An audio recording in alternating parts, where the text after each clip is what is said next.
सभी YouTube family को राधे कृष्णा। हर हर Mahadev. Guys, कैसे हैं आप लोग? आशा करती हूँ कि आप लोग अच्छे होंगे, स्वस्थ होंगे, बढ़िया होंगे और अपने अपने कामों में व्यस्त होंगे।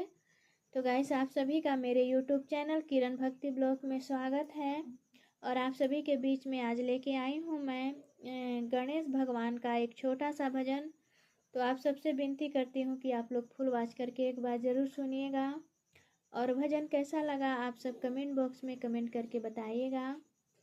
तो ज़्यादा से ज़्यादा आप लोग लाइक, कमेंट और शेयर करें। तो आइए सुनते हैं भजन को। मुसवा पर होके सवार गजानन चर्चा में आवा हो।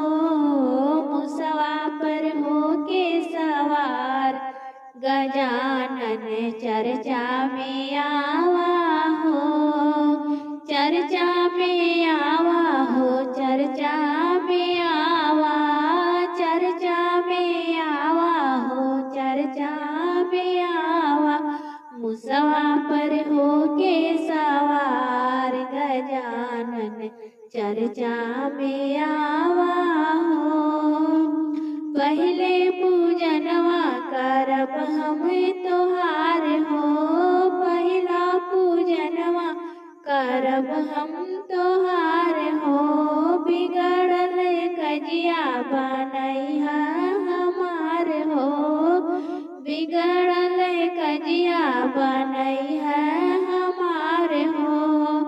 लाली सिंदूर लगैबो लीलार गजानन चर्चा में आवा हो।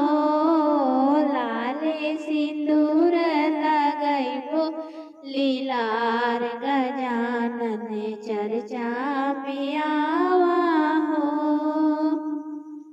मुसवा पर होके सवार गजानन चर्चा में आवा हो।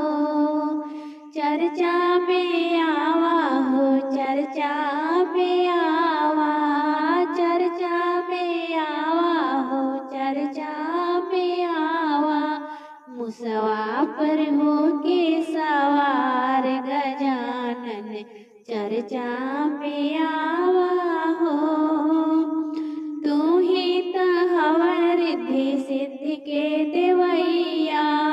तू ही त हवा रिद्धि सिद्धि के देवैया। बाबा हवे महादेव गौर हई मैया। बाबा हवे महादेव गौर हई मैया। कार्तिक देव लगे भैया गजानन चर्चा में आवा हो। कार्तिक देव लगे भैया गजानन चर्चा में आवा हो।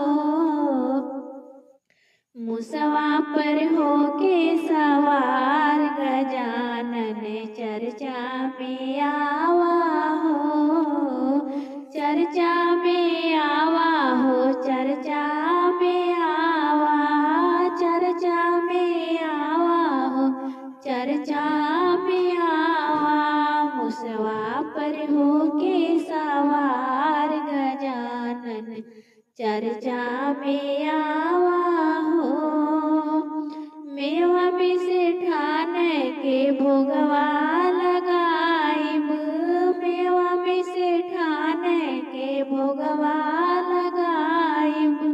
हरी हरी दुबिया हम तोहके चढ़ाइब। हरी हरी दुबिया हम तोहके चढ़ाइब। धोइब चरनिया तोहार गजानन चर्चा में आवा हो। धोइब चरनिया तोहार गजानन चर्चा में आवा हो। मुसवा पर होके सवार गजानन चर्चा में आवा हो। चर्चा में आवा हो, चर्चा में आवा। मुसवा पर होके सवार गजानन चर्चा